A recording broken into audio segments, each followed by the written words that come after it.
룻기 1장 16절서부터 18절까지의 말씀입니다. 제가 읽어드리겠습니다. 룻이 이르되 나더러 어머니를 떠나거나 어머니를 따르지 말고 돌아가라고 강권하지 마소서. 어머니께서 가시는 곳에 나도 가고 어머니께서 묵으시는 곳에 나도 묵으리이다. 어머니의 백성이 내 백성이 되고 어머니의 하나님이 내 하나님이 되시리니 어머니께서 죽으시는 곳에서 나도 죽어 거기 묻힐 것이니이다. 만일 죽음 외에 다른 어떤 것이 나와 어머니를 갈라놓으면 주께서 내게 벌을 내리시고 더 내리시기를 원하나이다 하므로 룻이 자기와 함께 가기로 굳게 결심한 것을 나오미가 보고는 그녀에게 말하기를 그치니라. 아멘. 인생은요, 선택의 연속이죠. 아주 사소한 결정부터 인생에서 다시 없는 중요한 결정까지 셀 수 없는 많은 선택을 하면서 우리는 살아가고 있습니다. 점심을 뭐 먹을지, 감기 같은데 병원에 갈지, 대통령을 누구를 뽑을지 등 하루에도 몇십 번, 몇백 번 크고 작은 선택을 하며 살고 있지요. 선택은 권리이고 여러분 자유입니다. 그러나 무엇을 선택하느냐에 따라서 그 결과는요, 자기에게 돌아오는 것이죠. 그래서 선택은요, 대단히 중요한 것입니다. 어느 작은 마을에 3명의 형제가 태어났다고 합니다. 그들은 청년이 되어서 도시로 가는 길에 새 갈림길이 있었는데요.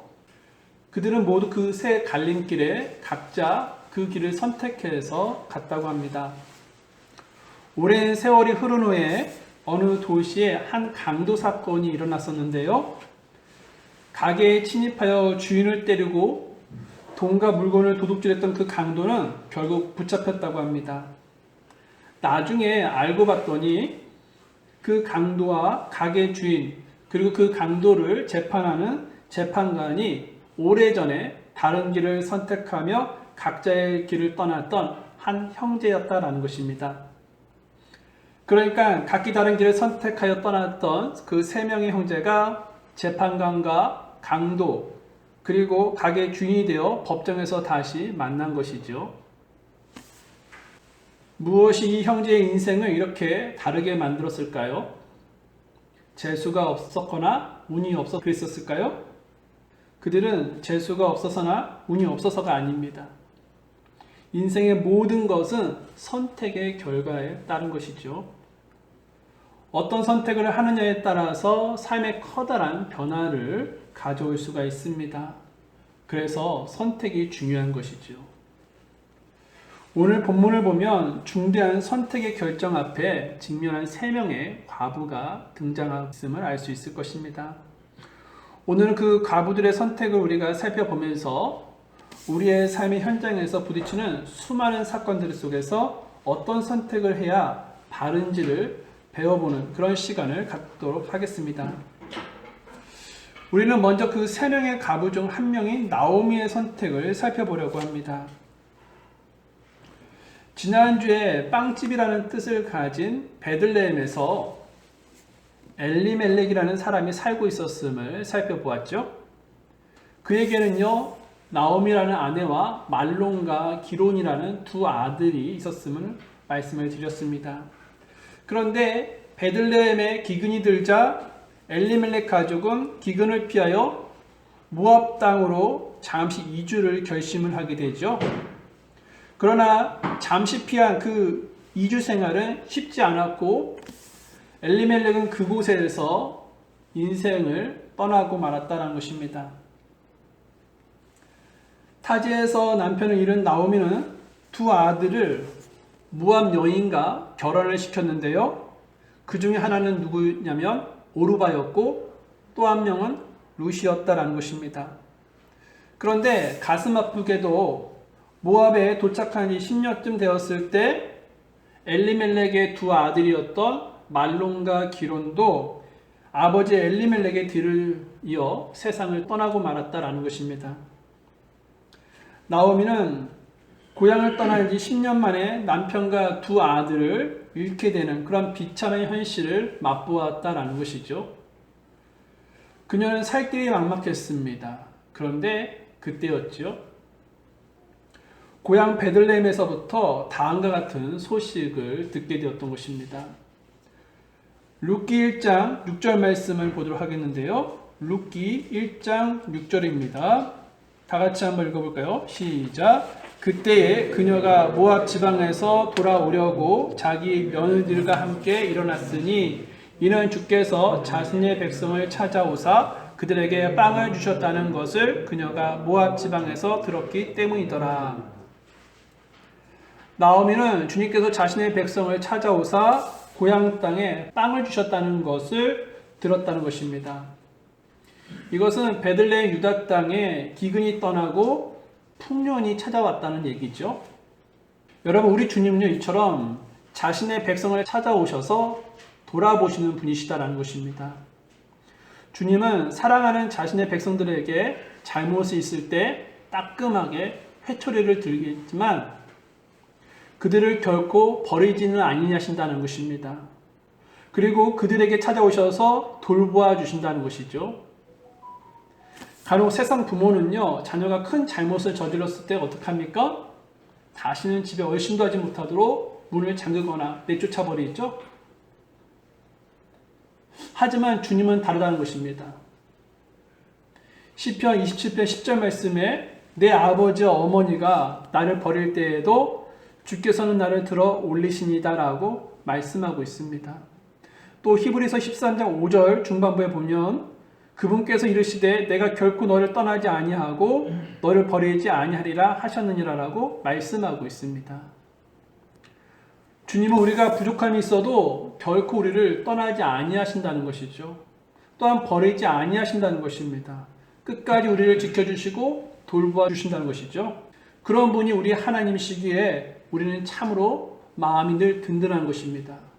또한 우리는 주님을 늘 신뢰할 수가 있는 것이죠. 나오미는 고향으로부터 온 소식을 듣고 두 며느리를 데리고 고향으로 돌아가려고 마음을 먹었습니다. 7절 말씀을 잠깐 볼까요? 룻기 1장 7절입니다. 다 같이 읽어볼게요. 시작. 그러므로 그녀가 자기가 있는 곳에서 나가매 그녀의 두 며느리도 그녀와 함께 하더라. 그들이 유다 땅으로 돌아오려고 길을 갈 때에 나오미는 두 며느리와 함께 자기가 있는 곳, 즉 모압 지방을 나갔다라는 것이죠. 즉 모압 지방을 떠났다라는 얘기입니다. 그런데 갑자기 나오미가 베들레헴으로 돌아가는 길에서 며느리들에게 다음과 같이 얘기했다는 것인데요. 8절입니다. 읽겠습니다. 시작. 나오미가 자기의 두 며느리에게 이르되 가서 각각 자기 어머니의 집으로 돌아가라. 너희가 죽은 자들과 나를 친절히 대한 것 같이 주께서 너희를 친절히 대하기를 원하며. 나오미는 두 며느리에게 친정으로 돌아가서 좋은 남자를 만나고 새 출발하여 행복하게 살기를 권했다라는 것이죠. 며느리들과 함께 베들레헴으로 가던 그 나오미의 마음이 바뀌었다는 것입니다. 왜냐하면 두 며느리들이 그녀들의 남편에게나 자신에게 친절히 잘 대해주었기 때문인데요. 나오미는 며느리들에게 과분한 대접을 그동안 받고 있었다는 것입니다.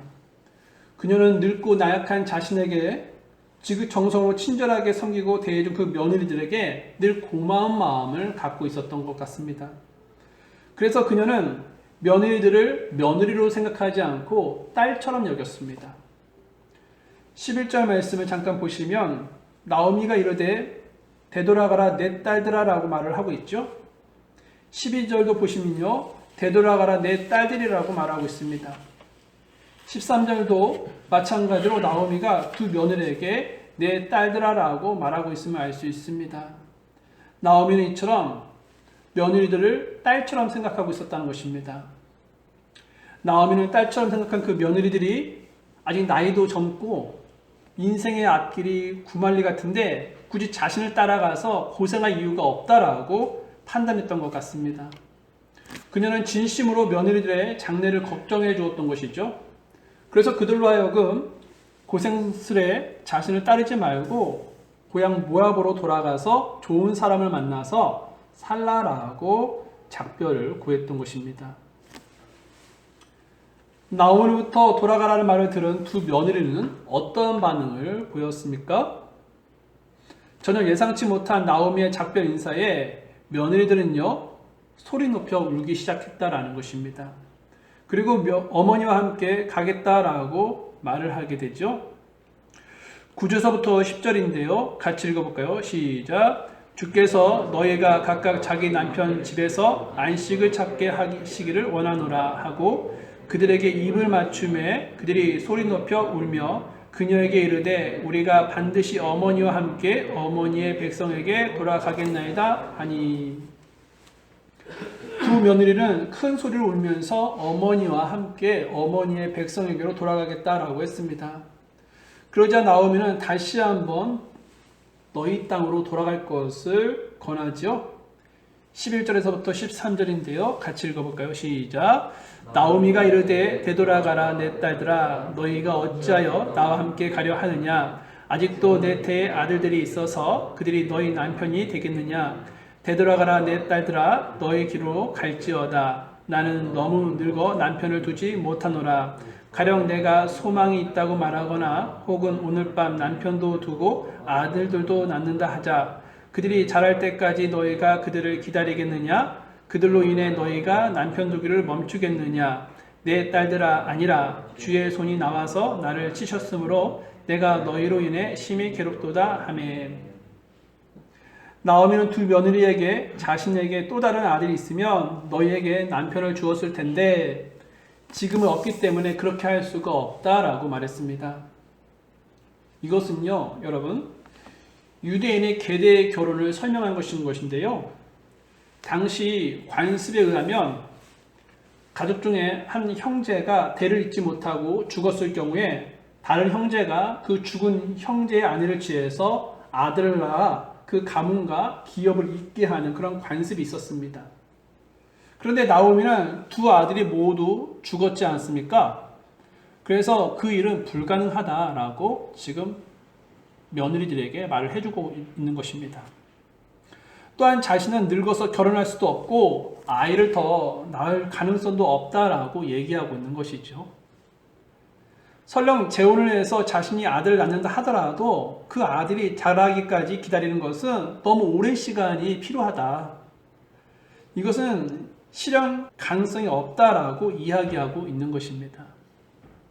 한마디로 자신을 따라오는 것은 소망 없는 일이야 라고 며느리들에게 말을 하고 있는 것이죠.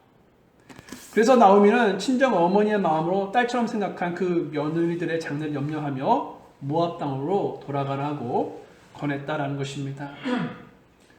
그런데 여러분 사실 늙어서 당장 끼니 걱정을 해야 하는 그 나오미의 입장에서 젊은 며느리들이 함께하며 봉양하겠다고 하는 것은 더없이 고마운 일입니다.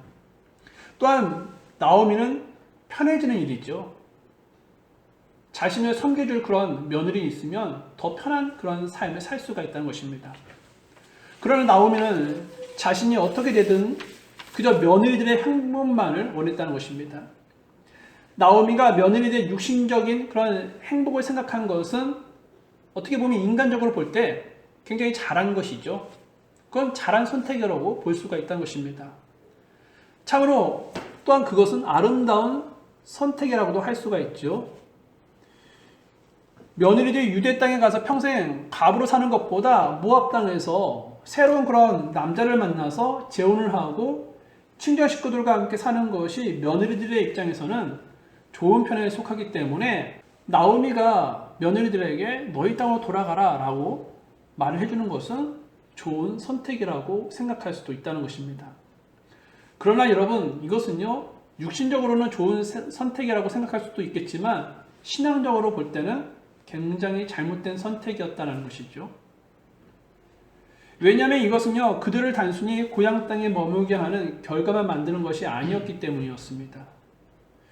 며느리들이 전에 섬겼던 그런 우상이 있었는데요. 그 우상을 섬겼던 그 땅으로 다시 말하면 우상을 섬겼던 그 신앙으로 돌아가게 하려는 그런 결과를 초래할 수도 있다는 것입니다. 나중에 그래서 며느리들 중 오르바는요 나오미의 권유를 받아들여서 고향 땅으로 돌아가게 되었는데요. 성경은 오르바가 고향으로 간 것에 대해 나오미의 입을 빌어서 다음과 같이 이야기하고 있다는 것입니다. 룻기 1장 15절인데요. 그녀가 이르되 보라 내 동서는 자기 백성과 자기 신들에게 돌아갔으니 너도 내 동서를 따라 돌아가라 하매. 오르바는 모압의 신들에게 돌아갔다라는 것입니다. 모압의 신은 누구입니까? 지난주에 한번 말씀을 드렸는데요. 그모스입니다. 그모스는요, 모압 사람들이 섬기는 신인데 그 그모스를 전쟁의 신으로 모압 사람들은 숭배하고 또 자신들의 그런 전쟁을 승리로 이끌기 위해서 어린 자녀들을요, 불에 태워 제물로 희생시키는 그런 의식을 가졌다라는 것입니다. 그런 가증한 신에게 오르바가 돌아간 것인데요. 그래서 나오미가 며느리들의 그런 육신적인 행복을 생각한 것은 인간적으로 볼 때는 잘한 것이었지만 영적인 행복에 대해서는 생각하지 않았던 그런 잘못된 선택이었다는 것입니다. 그런 일은 없었겠지만 설령 며느리들이 베들레헴에 가기 싫다고 할지라도 나오미는 그들을 막았어야 했다는 것이죠. 그러면서 그들을 이렇게 독려해야만 했었다는 것입니다. 나를 따라 베들레헴으로 가는 것이 비록 지금은 너희에게 고난과 고통이 뒤따르겠지만 우리 하나님은 자신의 백성을 돌봐 주시는 분이셔. 지금 베들레헴을 생각해봐라. 기근으로 빵이 없던 땅에 하나님께서 자신의 백성을 돌보아 주셔서 지금 풍년이 들게 하시지 않았냐? 그래서 지금 그 땅에 빵이 넘쳤다는 소식을 너희도 들어보지 않았냐? 힘을 내고 조그만 용기를 내어서 내가 믿는 하나님을 함께 믿고 하나님께서 주신 그런 복을 베들레헴 땅에서 누려보자라고 말했어야 했다라는 것입니다. 그러나 나오미는 오히려 모압 땅으로 돌아가라고 며느리에게 말했다는 것이죠. 나오미는 며느리들에게 육신적인 행복을 주기 위해서 돌아가라고 강권했지만 이것은 앞서도 말씀드렸다시피 영적으로 있어서 이것은 또 신앙적으로 볼 때 굉장히 잘못된 선택이었다는 것이죠. 사랑하는 여러분, 그러면 우리의 기준은 무엇입니까? 인생의 크고 작은 그런 결정을 할 때마다 우리는 어떤 기준으로 선택을 하고 있으십니까? 지극히 현실적인 문제들, 결혼이나 직장, 출세 등 현실적인 문제를 선택할 때 우리는 어떤 기준으로 그것을 선택하고 있으십니까? 창세기 13장에 보면 롯이라는 인물이 나오죠. 그는요, 육신적인 것만을 보고 요르단 동쪽에 있는 물이 넉넉한 땅을 선택했다가 어떻게 되었습니까? 네, 이방인들에게 포로로 잡혀갔다는 것입니다. 또한 그가 선택한 소돔과 고모라 땅은요, 불과 유황으로 멸망하고 말았다는 것입니다. 롯은요, 육신적인 생각으로 그런 것을 선택했지만 다 그것은 안 좋은 그런 결과를 초래하고 말았다는 것이죠. 그러나 여러분, 영적으로 선택을 했던 아브라함을 생각해 보십시오. 영적으로 선택했던 그 아브라함은요, 믿음의 조상과 복의 근원이 되는 그런 놀라운 은혜를 입었다라는 것입니다.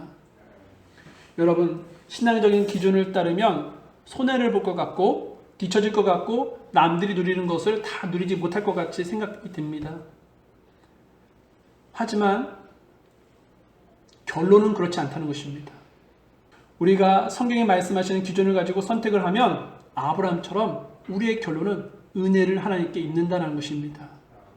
하나님은 교회에서 가르쳐준 그런 기준을 가지고 선택하는 사람을 좋아하십니다.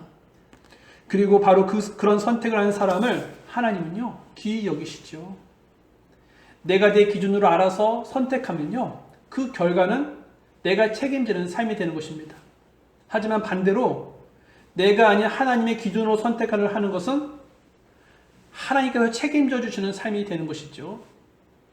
그래서 당장 지금은 손해를 보는 것처럼 보이지만 하나님께서 반드시 그것에 대한 보상을요, 완벽하게 해주신다는 것입니다. 그러므로 우리 모두가요, 육신적인 생각이 아니라, 다시 말하면 육신적인 선택이 아니라 영적인 선택을 할 수 있기를 바랍니다. 그런 삶이 하나님께서 책임져 주시는 삶입니다. 그런 삶이 바로 그리스도인들의 삶인 것이죠. 그리스도인들은요, 영적인 선택을 해야 합니다. 성경적인 선택을 해야 합니다. 하나님께서 원하시는 선택을 해야 합니다. 그런 선택을 해야만 아브라함이 걸어갔던 그런 복된 길을 걸어갈 수가 있는 것이죠. 우리는 또 세 명의 과부 중 두 번째 오르바의 선택을 보려고 합니다. 오르바는 시어머니를 따라 베들레헴으로 돌아가던 길이었습니다. 그런데 나오미가 자꾸 되돌아가려고 권하고 설득하자 오르바는 어떤 선택을 했습니까? 룻기 1장 14절 말씀을 보겠는데요. 상반절만 제가 읽어드리겠습니다. 그들이 소리 높여 다시 울더라. 오르바는 자기 시어머니에게 입을 맞추되. 여러분, 여기서 입을 맞췄다라고 말씀하고 있죠. 여기서 입을 맞췄다는 것은요, 정식으로 작별을 구하는 행위입니다. 오르바가 나오미의 설득을 들어보니 모두가 맞는 말이었던 것이죠. 남편은 이미 죽었고 남편의 형제도 없는 상황이었던 것이죠. 또 늙은 시어머니를 보아도 자녀를 가질 가망성이 전혀 보이지가 않았던 것입니다. 또한 그녀는요, 이방 여자였기 때문에 베들레헴에 간다는 것은 큰 모험이었습니다. 왜일까요? 당시 유대인들은 이방인들을요, 짐승처럼 생각을 했었죠. 사람 취급을 하지 않았다는 것입니다. 때문에 그곳에 가는 것은 큰 모험이었던 것이죠. 게다가 그녀는요, 과부의 몸이었고 늙은 시어머니를 모셔야 하는 그런 부담도 있었던 것입니다. 계산해 보아도 답이 나오지 않았던 것이죠. 그녀에게는요, 소망이 없었던 것입니다. 때문에 오르바는요, 나오미의 권유를 받아들여 그녀의 고향으로 돌아가는 선택을 하고 말았다는 것입니다. 여기서 여러분 믿음의 눈으로 보면 오르바는 끝까지 믿음을 지키지 못하고 중간에 포기한 사람이라고 할 수 있습니다. 쉽게 말해 오르바의 선택은 하나님보다 세상을 선택한 것이죠. 그런 현실적으로 어려운 길보다 편안한 길, 쉬운 길, 그리고 넓은 길을 선택했다라는 것입니다. 그러나 그리스도인들이 가는 길은 편안한 길도 아니고 쉬운 길도 아니고 넓은 길도 아닙니다. 그리스도인들이 가는 길은 오직 좁은 길이다라는 것이죠. 좁은 길은요, 고난의 길이고 시련의 길이고 십자가의 길입니다. 이런 쉽지 않은 길을 걸어가는 자들이 구원받은 자들의 길인 것이죠. 바울을 생각해 보십시오. 그는요, 주님을 위해 한평생 일을 했던 사람입니다. 그런데 주님을 위해 일생을 바친 그의 삶은 어떠한 삶이었습니까? 마냥 행복한 삶이었습니까? 마냥 아름다운 삶이었습니까? 바울은요, 고난의 삶을 살았다는 것입니다. 사도 바울은요, 자신이 겪은 고난에 대해서 다음과 같이 말씀하고 있는데요. 우리 다 같이 한번 성경을 펴볼까요? 고린도 후서 11장 23절에서부터 27절까지입니다.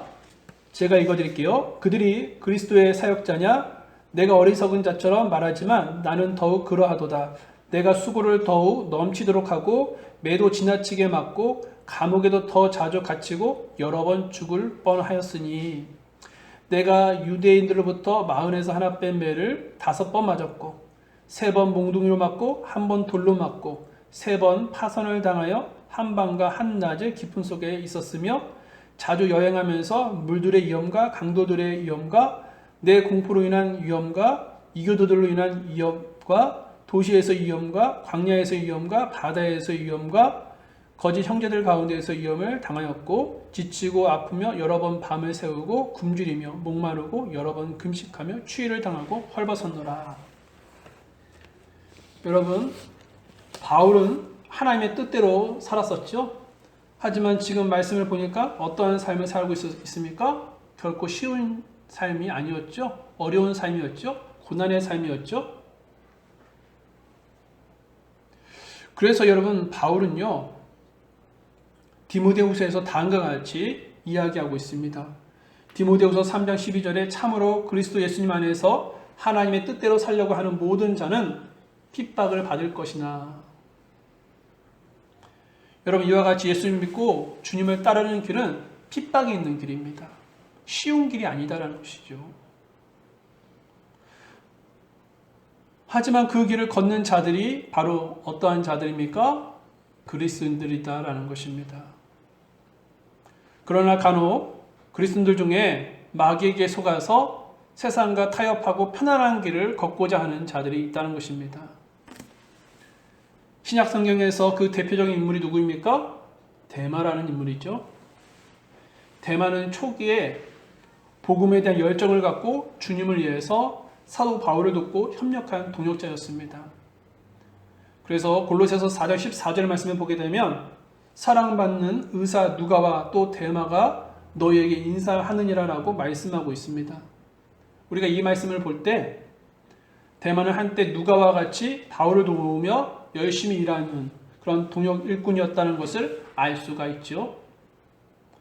더구나 데마는요, 바울의 4대 동역자 중 한 사람이었었다는 것입니다. 빌리몬서 1장 24절 말씀을 보면 나와 동료 일꾼 마가와 아리스다고와 데마와 누가가 문안하느니라. 바울에게는요, 여러 돕는 자가 있었지만 바울은 데마를 자신의 동료 일꾼이라고 표현할 정도로 자신의 사역에 핵심 역할을 했던 존재였음을 밝히고 있다는 것입니다. 그런데 디모데후서에서 바울은요, 데마를 어떻게 표현하고 있는지 아십니까? 이것을 한번 다 같이 한번 펴볼까요? 디모데후서 4장 10절입니다. 디모데후서 4장 10절 말씀 다 같이 읽어보겠습니다. 디모데후서 4장 10절입니다. 시작. 데마는 현재 이 세상을 사랑하여 나를 버리고 데살로니가로 떠났고 그레스게는 갈라디아로 디도는 달마디아로 갔으며. 한때 데마는 분명히 바울과 함께 열심히 복음을 위해서 헌신했던 사람인데 데마는 끝까지 헌신과 충직을 보이지 못하고 결국 어떻게 됐대요? 세상을 사랑해서 바울을 버리고 떠났다라고 성경은 말씀하고 있다라는 것입니다. 여러분, 여기서 데마가 사랑한 세상은 무엇을 의미합니까? 바로 사탄에게 속한 영역을 말합니다. 그 영역은 다양하죠. 정치에도 사탄이 영역이 있고요. 또 예술, 종교 이런 것도 다 사탄의 영역이 있는데 이런 사탄의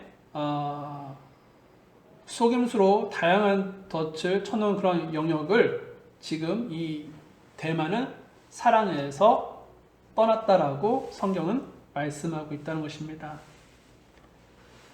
데마는요, 세상을 사랑하며 사탄에게 속한 영역을 추구했습니다.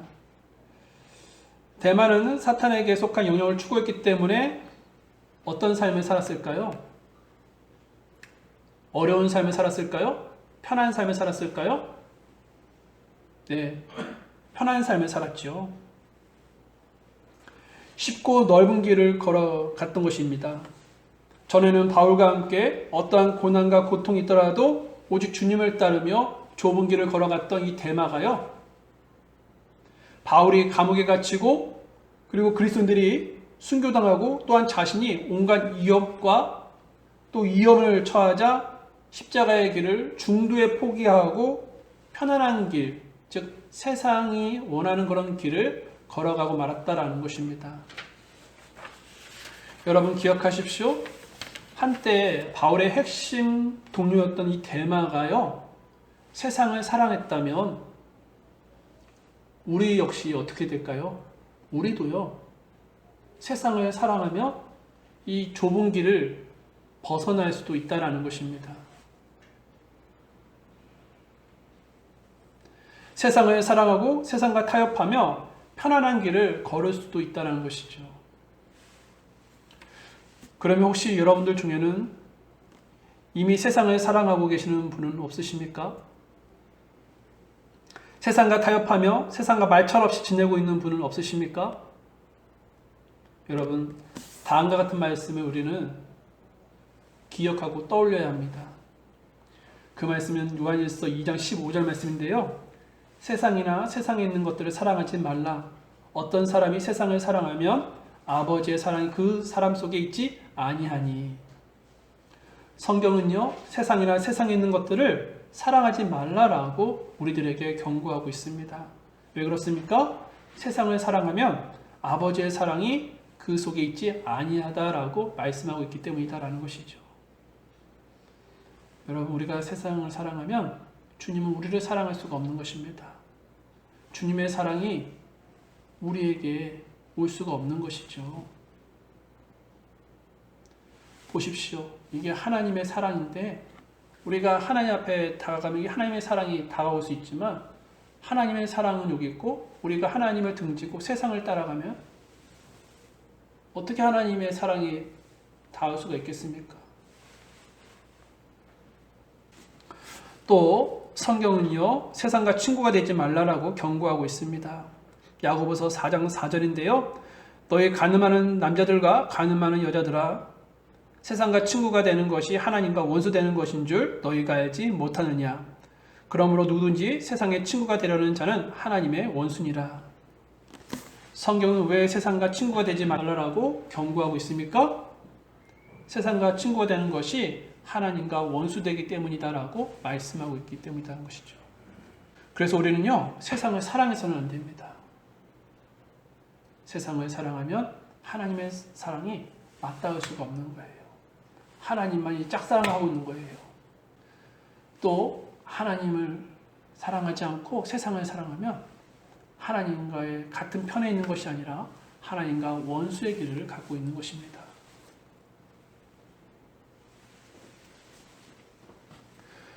그래서 우리는 세상을 사랑해서는 안 되는 것이죠. 우리는 본문의 오르바와 대마처럼 세상을 선택하지 말아야 한다는 것입니다. 세상에 대한 미련이나 애착을 온전히 우리는 버려야 한다는 것이죠. 그리고 우리는 오직 주님만을 사랑해야 한다는 것입니다. 주님의 계명과 주님의 법도와 주님의 규례를 사모하며 지켜야 하는 것이죠. 우리는 그런 삶을 살기 위해서 그리스도인이 되었던 것입니다. 여러분, 그리스도인들은요, 주님만을 사랑하는 자들입니다. 세상은 이제 사랑해서는 안 됩니다. 전에는 우리가 세상을 사랑했지만 이제 우리는 세상을 사랑하지 않기로 마음먹고 주님을 따르는 자들입니다.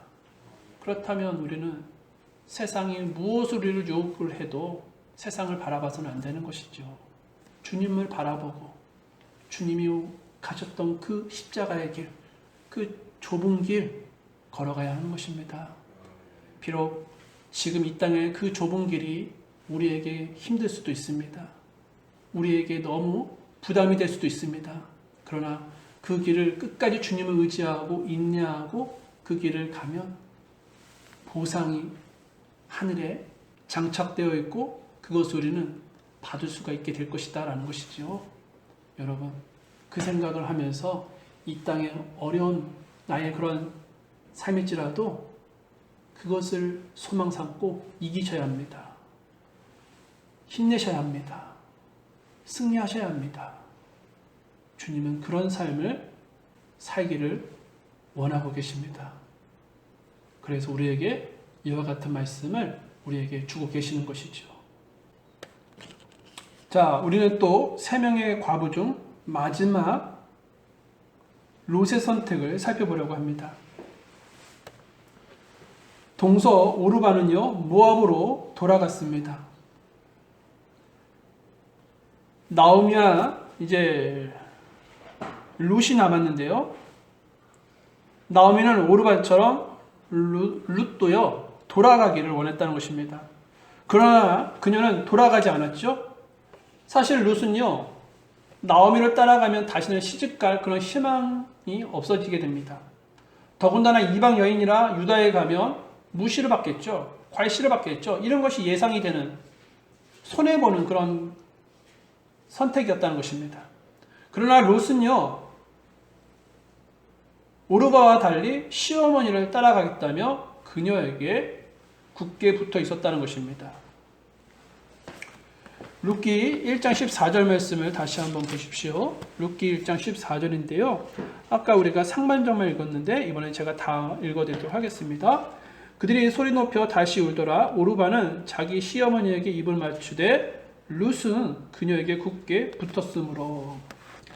여러분, 여기서 굳게 붙었으므로라는 말은요, 달라붙다, 옆에 바짝 붙다라는 뜻을 가지고 있습니다. 어쩔 수 없이 붙어 있거나 마지못해 붙어 있는 것이 아니라 그야말로 온 힘과 뜻과 마음을 다해서 옆에 바짝 달라붙어 있다라는 뜻입니다. 그래서 굳게 붙음으로라는 말은요, 룻의 분명한 의지와 결단을 보여주고 있는 것이죠. 즉, 선택을 하고 나서도 자꾸 다른 것을 살피는 것이 아니라 절대로 떨어지지 않고 달라붙어 있는 자세를 말한다라는 것입니다. 그럼 왜 이렇게 룻은요, 그렇게 바짝 굳게 붙어 있었을까요? 16절과 17절 말씀인데요. 다 같이 읽어볼까요? 시작. 룻이 이르되 나더러 어머니를 떠나거나 어머니를 따르지 말고 돌아가라고 강권하지 마소서. 어머니께서 가시는 곳에 나도 가고 어머니께서 묵으시는 곳에 나도 묵으리이다. 어머니의 백성이 내 백성이 되고 어머니의 하나님이 내 하나님이 되시리니 어머니께서 죽으시는 곳에서 나도 죽어 거기 묻힐 것이니이다. 만일 죽음 외에 다른 어떤 것이 나와 어머니를 갈라놓으며 주께서 내게 벌을 내리시고 더 내리시기를 원하나이다 하므로.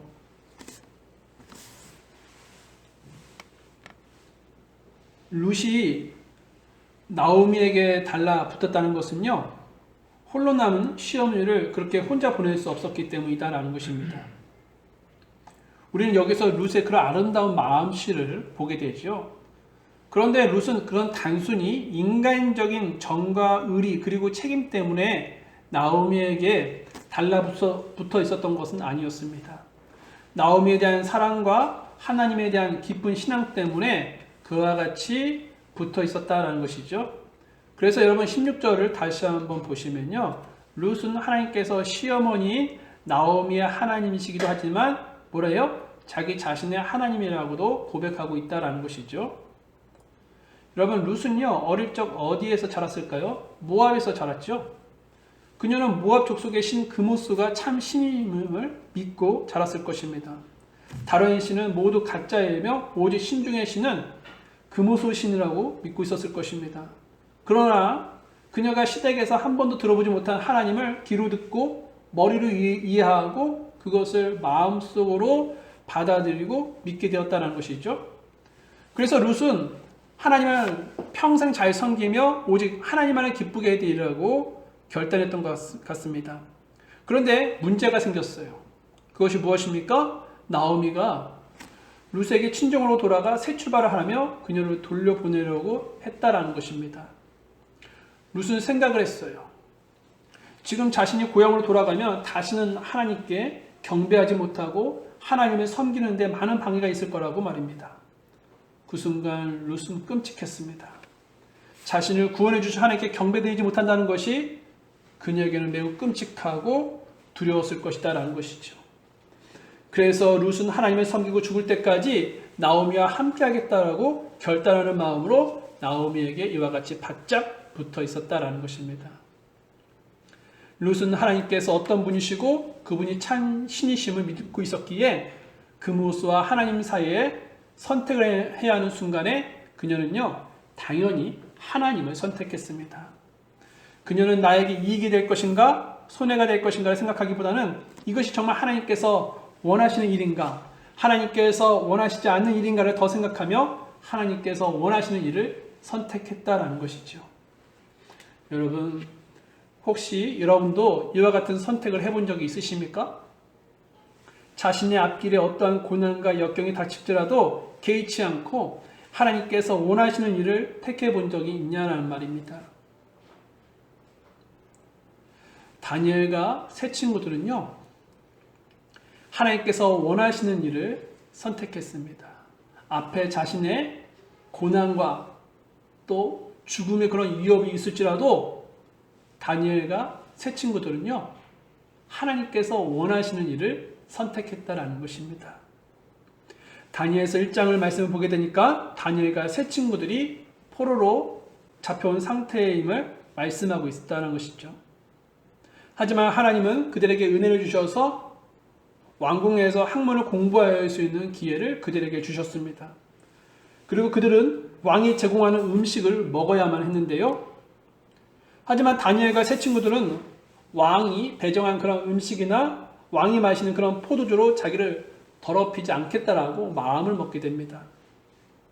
지금 이것은 그들이 음식을 가려 먹겠다는 것이죠.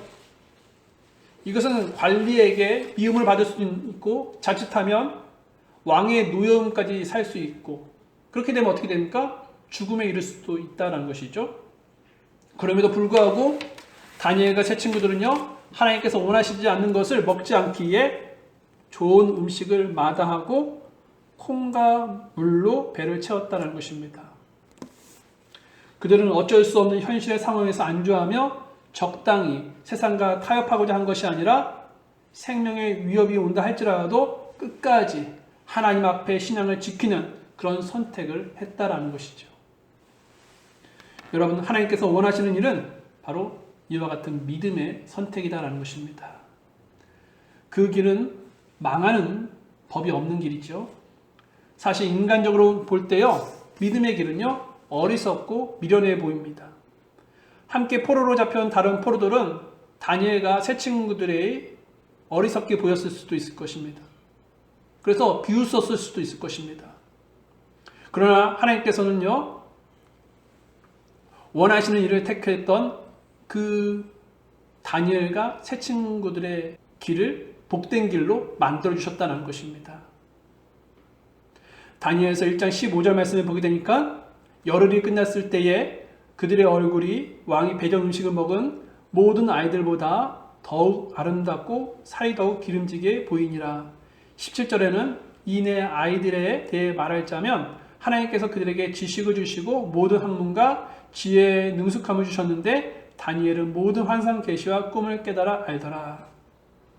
하나님은요, 하나님께서 원하시는 일을 택한 그들에게 왕의 진미를 먹은 다른 포로들보다 더욱 아름답고 살도 더욱 기름지게 하고 더욱 보이기에 좋게 만들어 주셨다라는 것이죠. 또한 지식을 주시고 모든 학문과 지혜를 주셨다는 것입니다.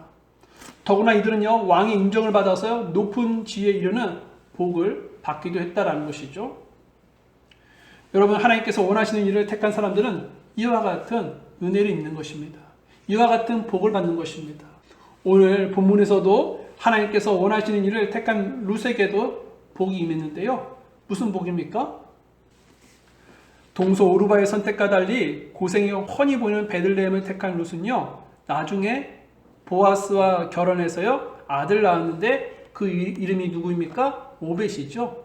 오벳이 누구입니까? 이새를 낳고 이새는 누구 낳았습니까? 다윗을 낳았죠.